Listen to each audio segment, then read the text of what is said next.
Bismillah ve salatu ve selamu ala Resulillah ve ala alihi ve sahbihi ve men vala. Jalaldin Suyuti rahmetullahi aleyhinin Halifler Tarihi namlı kitabında biz Abbasilarning 16. sultanı Mu'tazid Billah'ın hayatı bilen tanışıp çıktık. Biz bugün Mu'tazid Billah'nınki hakimiyet devirde ölüp ketken meşhur büyükler hakkında toxtalamiz. Bu devirde ölüp ketken en meşhur büyüklerden İbnül Mavazil Maliki degan adam. Bu adamninki ismi Muhammed ibn İbrahim el-Maliki. İbn Mavaz namıyla meşhur. Kunyası Abu Abdullah. Bu adam Hicriye 269 yılı ölüp ketken deb hatırlangan. Aynı vaqtdagi şu Maliki mezhep boyunca butkul Misr diyarının en dağınlıq faqihsi buludu. Öz kitap yazgan El-Mavaziye namlıq bir kitabı var. Maliki mezhepte bugün gün kadar Maliki mezhepninki fıkhi nazariyesideki en müteber ani kitaplar qatarındaki kitaplarınki biri. Hem ondan başka bu adam şu devirlerdeki dağınıq muhaddis. Köp kişilerden en vaqtida hadis rivayet qilgan. Bu kişinin bir qism muhaddisler hadis rivayet qilib o'tgan. Yani bir büyükümüz bolsa İbn Abi Dunya namıyla meşhur boğan büyük bir zahid. Bu kişinin asli ismi Abdullah ibn Muhammed, kunyası Ebu Bekir. Bu kişi bunda Beni Umeyye tutuşudu. Urug tuqandacılık münasebette.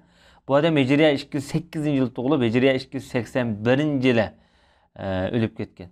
Lekin bu adamın ismi pek meşhur emas. Ama İbn Abi Dunya dese bu ismin laqami buludu hamda. Bu laqami ismidan bekrak tunuşluq. Bu adam özü Bağdat tug'ilgan. Şu aynı devirdeki dağınıq edip hem tarihçi buludu.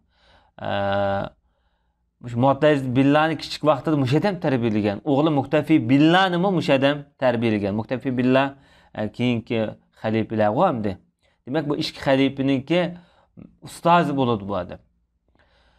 Ulamalar bu kishiga baho bergan vaqtida bular İbn Hajar Asqalani rahmatullohi alayh o'zi hofiz, rostchil, nurg'un kitoblarning avtori deb shunaq baho bergan. Nurg'un xalifalarni tarbiyalagan adib deb sifatlagan Xatibul Bag'dodi.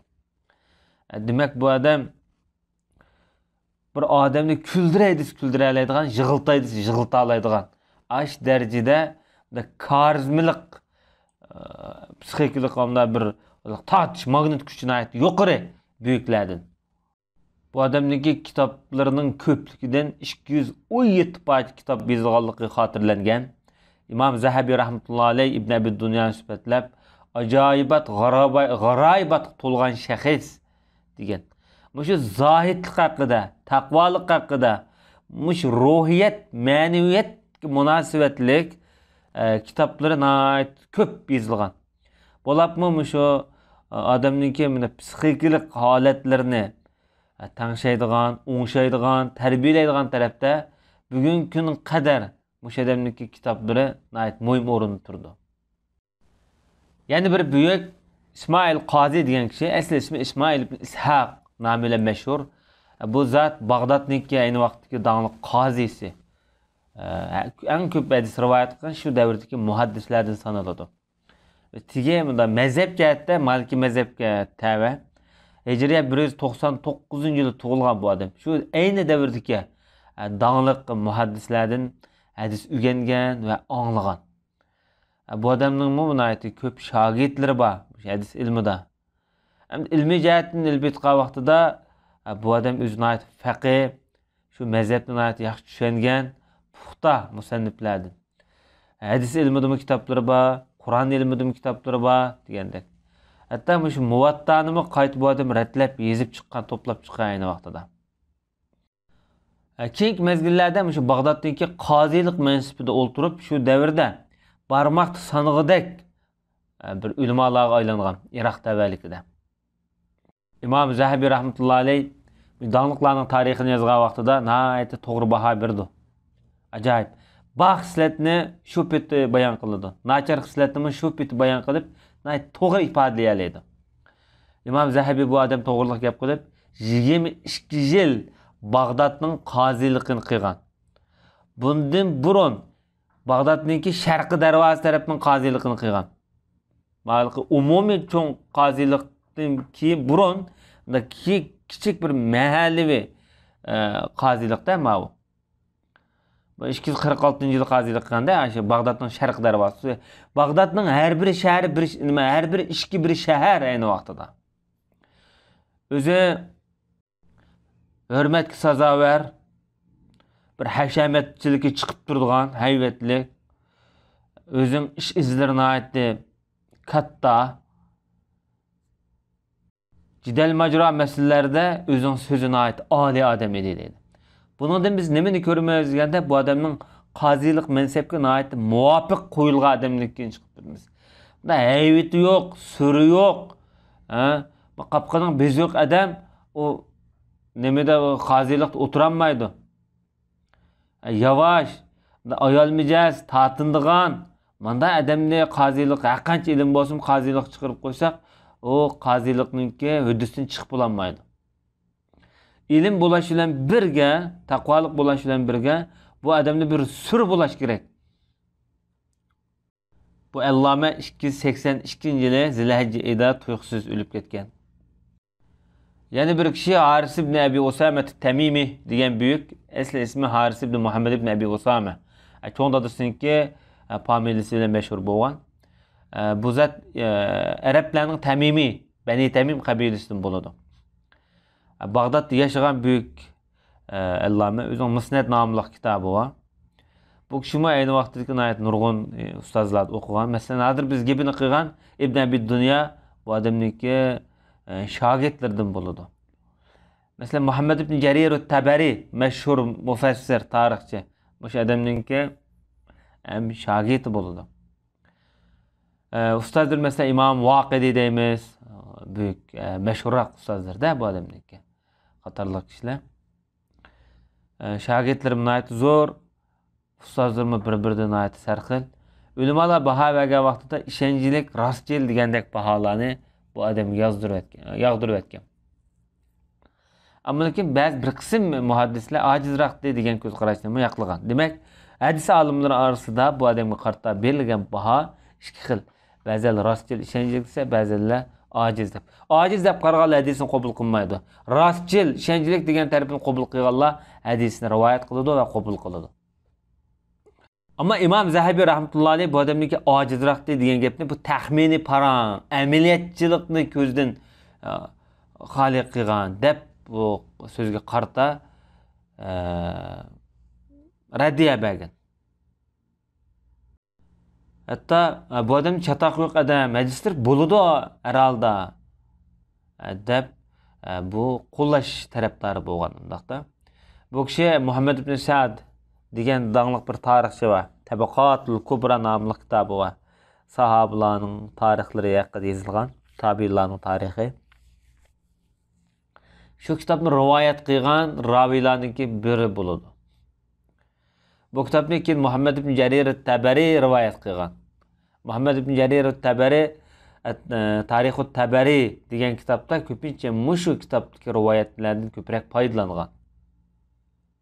Bu zatniki 282-yili Arpad kunida o'lib ketganligi xotirlangan. Yani bir şu davrda o'lib ketgan büyük Alloma Abul Ayna degan kishi, ismi Muhammad ibn Qasim, kunyasi Abu Abdullah. Bu adam Hijriya 191 tug'ilib, yani miladiya 719 to'g'ri keldi. Hijriya 283-yil, yani miladiya 896-yili o'lib ketgan. Bu odamni Abul Ayna deb laqablangan. Abbasiylarniki shu davrdagi nihoyat dаңlıq shoiri. O'zini aytib fasohatlik, balog'atlik, ruhi nihoyat yengil, kulik chaqchaq, mustaqil, nadir maqol tamsillarga aytdi. Usta Nasrda efendimga o'xshash tonilgan ayni vaqtdagi kulik chaqchaqchi odamlarniki biri. Bu odam tug'ilgan vaqtimi Ahvozda, Ahvoz hozir Ironda, Ironning shu Arabiston rayoni. Ironning Arabiston rayonida. Keyingi mezgilda bu odam Basrada yashab, shu Basrada nurg'un ulamolarni o'qigan Abdulmalik al-Asma'i deymiz dаңlıq adiblardan. Nimishqa ko'p olimlar Basraga yig'ildi desa, Basra va Kufa ayni vaqtdagi shu adabiyot merkezi bo'ladi, ilm merkezi. Bo'lapmi shu arab tili va arab tilshunosligiga munosabatlik eng muhim o'rinlarniki biri. Shunga ko'p adabiyotchilar, adabiyotda nasibasi va ulamolar, yoshlar shu yerga kelib yig'iladi bu odam. Afsus, bu odam 40 yoshida qori bo'lib qolgan deyilibdi. Keyin shu Bag'dod, Basra, Samarra mush yoshlar, mush davr yashash orqali xalifa mutawakkil billah bilan aloqasi qo'yiq bo'lgan. Hatto mutawakkilni kuldiradigan so'rindoshlaridan bo'lgan bu odam. Shunga mutawakkilning ayni vaqtdagi Hasan ibn Sahl degan vaziri bor. Shu vazirlardan bu xalifaning nihoyatda zo'r foydalarga erishib, qilib pul topgan hamda. Bu odam 283, ba'zan 282 o'lib ketgan deyilibdi. She'rlari nihoyatda mazmut. She'rlari bugungi kunda nihoyatda islom tilshunosligida, adabiyot sohasida bu odamning bir qism she'rlari hozirmi matbaalarda besilgan. Bu davrda o'lib ketgan yana bir buyuk Mubarrat nomi bilan mashhur bo'lgan Muhammad ibn Yazid, kunyasi Abul Abbos degan kishi. Bu odam o'zi etiga kelib chiqishi arablarniki shu Azdi qabilasidan. Hijriya 210-yili tug'ilib, Hijriya 286-yilda o'lib ketgan. Undaqda 899-yilga to'g'ri keldi. Bu kishi hamda ayni vaqtdagi Abbosiylar davridagi arab tilshunosligi, arab obzorchiligi va arab balog'at ilminingki yetuk ulamolardan deb sanaladi. Endi Mubarrat nomi bilan mashhur taralgan. Mubarrat shu davrdagi ilminayt mo'l, ilminayt ko'p taralgan buyuk ulamolardan sanaladi. Bu odamningki turli adabiyot sohasida xilma-xil talantli, saviyalik odam. Endi bu odam yani birisi arab millatchiligi biroz kuchliroq. Bu odamniki shu adabiyot sohasidagi adabiy maqolalarda bakrak ko'zi ko'ringan, gavdlangan. Mubarrat o'zi Iroqniki hozirgi Basra shahrida tug'ilgan. Bu odamni nima uchun Mubarrat deb atalgan desa, nihoyat o'zi chiroyli bo'lg'achqa debdi. Ba'zilar debdi, javobi nihoyat o'rinli, yaxshi bo'lg'achqa deb shunday deb. Bu odamniki hamda ilm egallagan manbalar Basrada, shu Basradagi donglik tilshunoslar, arab grammatikchi olimlardan ilm o'rgangan. Hamda Imom Sibaviydan keyin arab grammatikasini eng yaxshi bildigan odam Mubarrat. Hatto biz ayni vaqtda gapni qilgan Johiz, ayni vaqtdagi Johizning shogirdi bo'ladi bu odam. Johizm o'rgangan. Johizm shu arab adabiyotida donglik bir nadir peshvo pir bu. Bu odamniki shogirdlari nihoyatda ko'p, ustozlar bir-biridan ko'p. Ayni davrda talay-tatsiz arab adabiyotining turki deb atalgan büyük allama bu odam. Bu odam hayotida 9 xalifa bilan davrdash o'tgan. Faqat munosabat qilgani mutawakkil. Ammo o'lib ketgan vaqtda Mu'tazilniki zamonasida. Bu odamniki nihoyat ziraklik chiqib turadigan bir voqelikni tanishtirib o'taylik. Bu mutawakkillar tanishib qolishniki sababi bunda. Mutawakkilning ayni vaqtida Fatih ibn Xaqon deydigan bir vazir bo'lgan. Bu vazir burun mutawakkillar birga o'ltirilgan, ham ikkisi ham do'st og'ayni bir kunda o'lib ketgan, o'ltirilgan. Bu kishi Sura An'amniki 108-oyatidagi Estaizu billah va ma yush'irukum annaha idza ja'at la yu'minun deb o'qigan. Bu yerda innaha degani annaha deb o'qiganda bu odam. Shuning bilan Fathidam vaziri qaytirib mutawakkil ashta o'qigan. Voy xo'jayinim yoki podsho alilari bu ennaha emas innaha te zirvla o'qisir bo'ldi deb turgan ekan. Har ikkilis qoyillik bo'lmay, ikkilis mening to'g'ri deb birsi enna, birsi inna deb talashda chiqib Şunun bilan kimning to'g'ri bo'lsa 10 ming dirham biz beraylik deb shu ayni vaqtdagi adiblardan Yazid ibn Muhammad al-Mahlabining huzuriga odam avatibdi. mush masalani hal qilib qo'ygan deb. Chunki bu mush Mubarratning do'sti ekan ayni vaqtida. Lekin bu Yazid ibn Muhallabning aytdi aqlli zirak odam ekanda, bu ishga aylanganning ishig'i men aralashib qolsam, cho'qim ikkisini bilsayman-da norozi bo'lib qoldi. Mush Mubarratni hakim qilayli, mush ishni mushu pichib qo'ysin deb Mubarratni ko'rsatdi. Fathi endi bu Xoqondan shu vaqtdagi vazirda darhol Mubarratni chaqirib kelib so'rabdi-da, bu qanday degan ekan, bu ziri bilan o'qisak yaxshi. Bu to'g'riliq nurg'un dalil isbotli va arablarning shariatida, tafsirda, chunki Qur'on Karimdagi bir oyat qo'y bu hamda. Deb buning ziri bilan o'qildiganligini bu Fathig debdi. Vazirga degan. Vazir qo'shilib ketmadi bu odamda. Mutawakkilning qashiq chiribdi-da, elib chirib hamda bu to'g'ri shu mushun deydigan bo'ldi deb aytsa, Mutawakkil so'rabdi, podshoh xalifa. So'ragandan keyin bu qanday o'qiymiz deb so'raydi-da, Mubarrat javob berib, podshohi, jiq adam buni zavar bilan o'qiydi, ko'p odamni zavar bilan o'qib oladi. Degandiki Mutawakkil puttirni yaga urib qaqoqlab kulib, "Patti molni ekla, pulni ekla 10 dirhamni" deb shuna deb. O demak endi bu adam oyada Fathini rozi qilib, miyada Mutawakkilni rozi qilyapti. Gap oyog'ida, pulni elib hamda teshik chiqqandan keyin Fatina kayib, "Nimish bunday deysa, bu mening qishimda sen bu ma to'g'ri deyapmabsan" desa, "Men u xalifaning o'qig'ini to'g'ri dedim-mi? Jiqadam ashta o'qiydi dedim. Amaliyotda ashta o'qish xato" debdi. Faqat men malomatdan endi o'zimni jiroq qildim. Endi bu yerda ayblsak tez yaxshi bo'lmas degandarak ko'ngil ayab o'tib ketdi-da. Shuni olib bu Fathi buning hozir javobligi, zirakligiga bir xil havas qilib, ko'p muomala, munosabatni bog'lab, og'ayni do'st bo'lgan. Har ikkisi bir-birini qadrlaydigan, yaxshi do'stlardan bo'lib qolgan deb. Islom tarixida yana bir Imom Sa'libi deydigan bir kishi bor. Shu kishimi mush odamniki shogird ekanligi qayd qilinibdi. Endi bu odam qandoq odamdi desa, ulamolar aytib fozil, rivoyatida aytib ishonchlik degan. Ibn Kasir rahmatullohi alayhi mazmut ishonchlik odam degan. Bo'libmi mush adabiyot sohasidagi kishilarniki mush ishonchiga erishmagan yomon tas. Nimishqa deganda ko'plari bularniki pasiq keladi. Bu ayni vaqtdagi adabiyot bilan shariatlar shug'ullangan bu kishilar ko'plari pasiq keladi. Lekin bularning ishonchiga erishmagan tas.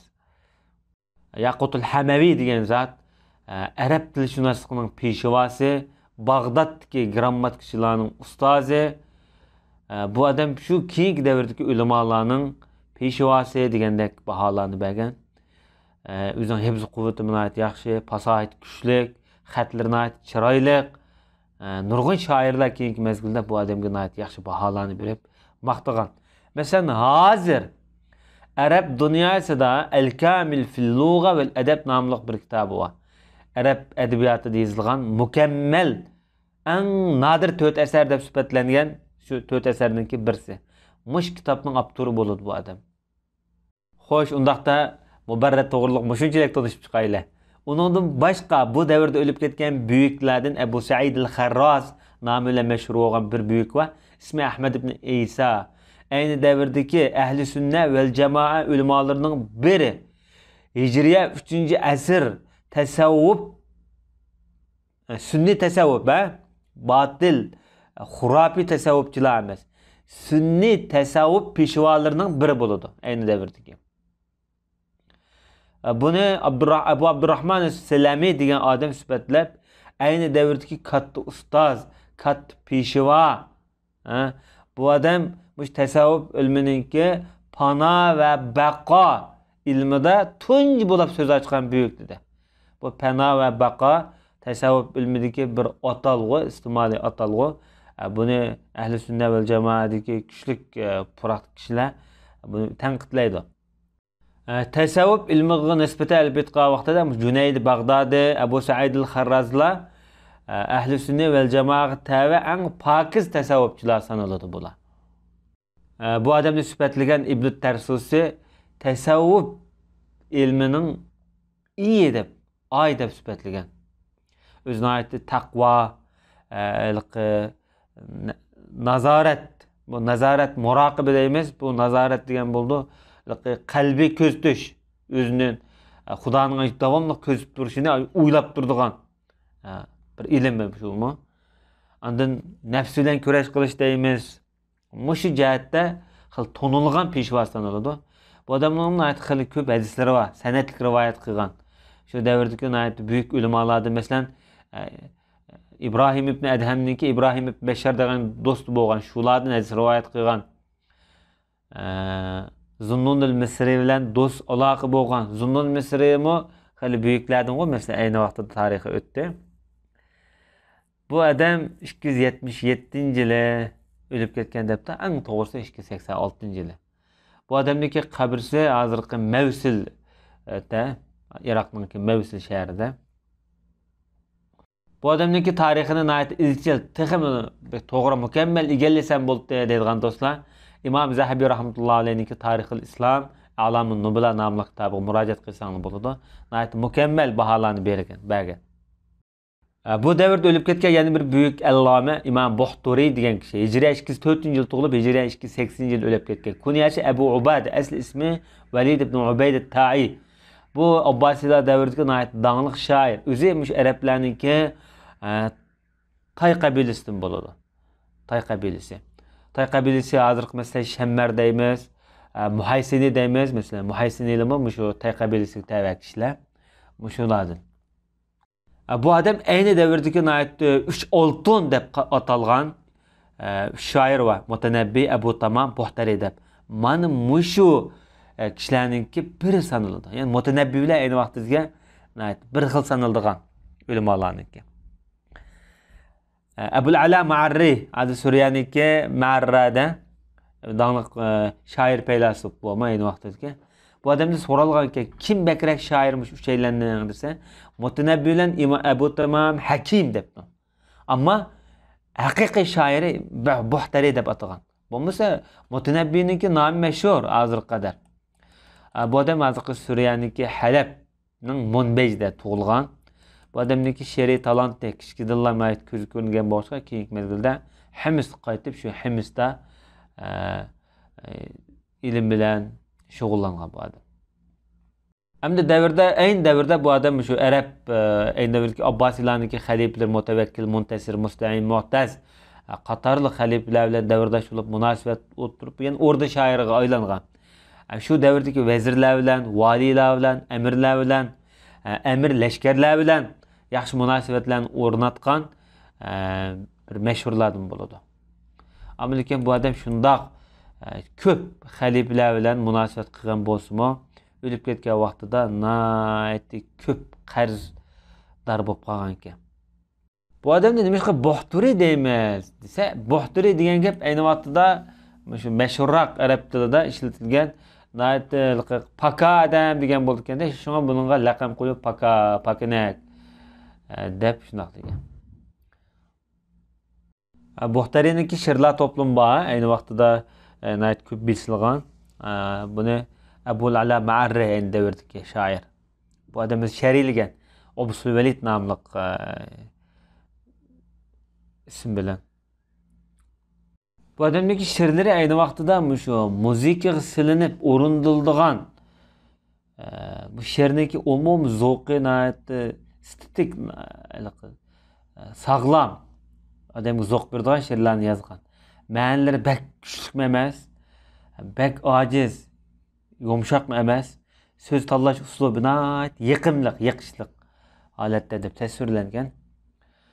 Hamda shunday qilib biz Abbasiylar sultonlaridan 16-sulton Mu'taz billahning hayoti bilan tanishib chiqdik. Bundan boshqa o'lib ketganlar ko'p.